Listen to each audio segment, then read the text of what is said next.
अस्सलाम वालेकुम। तो जनाब अज दोबारा जनाब मेरी मंडी का तुहानू विजिट कराने लिया। तो अज जनाब मेरी जी कंडीशन है फ्रूट मंडी सब्ज मंडी, ठीक है जी, दोवां का विजिट कराने तुहानू।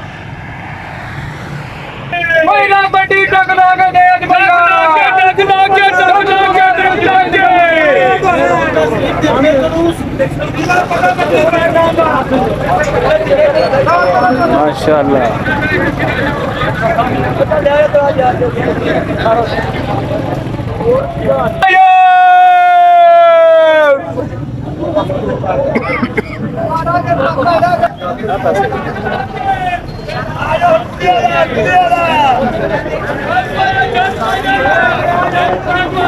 लाल नहीं भाइया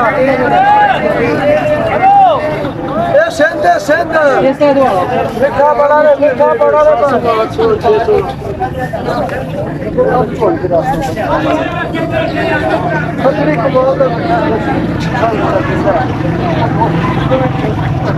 दर्जना भी तकरीबन 13-15-16 किलो। अच्छा माशाल्लाह, यानी 16 किलो 1200 का दसा जी, 1250 रुपए 1250, ठीक है। यानी यह बारे विच है VIPS भाई है सारा। अभी भी आई सेब माशाल्लाह, हैं सेब बहुत अच्छा है भाई। मैं कहना दाना खा के चेक करो, जान कटदा जी बेहतरीन है। ते की भाज है 2600 की भाई टोकरी है। कितने किलो होवे जी? तकरीबन 9 तो 10 किलो। 10 किलो 26 250 का।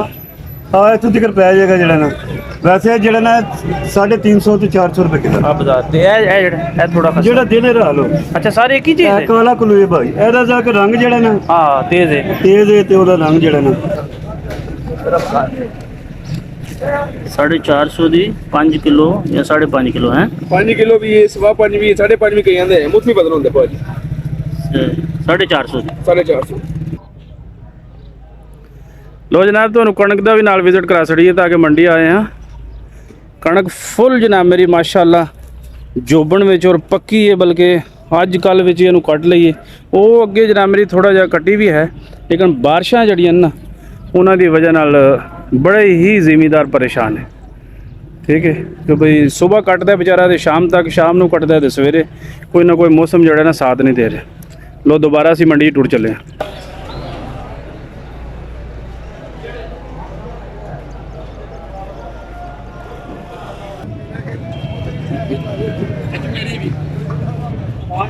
चाचू की भाई सेब भाई 300 रुपए किलो। माशाल्लाह 250 उत्थे पेटी दे विच पैंदा और तेरा एक एक दाना जनाब मेरी क्लियर है, ठीक है। ਇਹਦੇ ਵਿੱਚ ਇਹ ਫਰਕ है कि पेटी दे विच किलो विकदा 300 दिया ਤੁਹਾਨੂੰ। नहीं पेटी दे विच 2 किलो खराब भी तो निकलदा है, वो भी मैं देखो ना ये निकले हां देखिए जी ਇਹ फर्क है जनाब पेटी च ते एक दाना दाना ਤੁਹਾਨੂੰ ਸਾਫ਼ ਲੱਭੇਗਾ ਜੀ। जबरदस्त 750 2000 ओम 300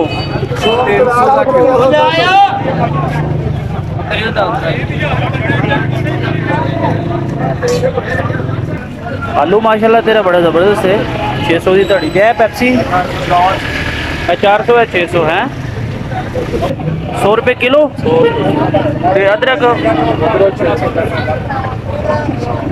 अदरक 600 की किलो। लसन का की रेट है 1500 रुपए किलो या 1400 रुपए किलो। सारे पास एक ही रेट।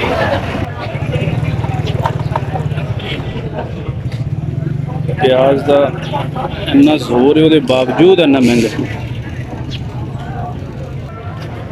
चलो मन जा यार दे दे यार। 1000 रुपया असी आख्या जे ते नहीं मनता पे भाजी, वो कहते नहीं। चेक करके भाई 150 दी दर्जन 150 दी दर्जन। धनिया 30 रुपए दे हड़े 50 दा वेचिया 30 रुपए दा आ हरी रह गया। लो जी 100 रुपये ते 50 रुपये ते माशाल्लाह मैनू ऐ 100 दे नाल ज़्यादा सोहनी लगदी पई, लेकिन फातमी है यार 300 का बेचो 100 रुपये। करेले की भाज 150 150 भाजी। लो जी ए मंडी की पोजीशन जे फुल तेज़ है। कोई जनाब मेरी जड़ा ना कोई ਘਟੀ ਨਹੀਂ ਹੈ ਵੀ ਠੀਕ ਹੈ। ਟਮਾਟਰ ਮਿਰਚਾਂ ਸਬਜ਼ੀ ਅਜੇ ਫੁੱਲ ਤੇਜ਼ ਹੀ ਹੈ, ਉਹ ਥੱਲੇ ਨਹੀਂ ਆਈ ਹੈ ਵੀ ਖਾਤਰ, ਕਿਉਂਕਿ ਮਹਿੰਗਾਈ ਇੰਨੀ ਜ਼ਿਆਦਾ ਹੋ ਗਈ ਹੈ ਕਿ ਵੀ ਜ਼ਿਮੀਂਦਾਰ ਸਾਰੇ ਹੀ ਜਿਹੜੇ ਆੜਤੀ ਨੇ ਜਾਂ ਜਨਾਮੀ ਜਿਹੜੇ ਵਿਚਾਰੇ ਲੈ ਕੇ ਆਉਂਦੇ ਨੇ ਉਹ ਵੀ ਪਰੇਸ਼ਾਨ ਨੇ ਵੀ ਕਿੰਨੇ ਦੇ ਵਿੱਚ ਹੀ ਹੈ ਠੀਕ ਹੈ। ਉਹ ਥੱਲੇ ਕਰਕੇ ਰਾਜ਼ੀ ਨਹੀਂ ਹਨ।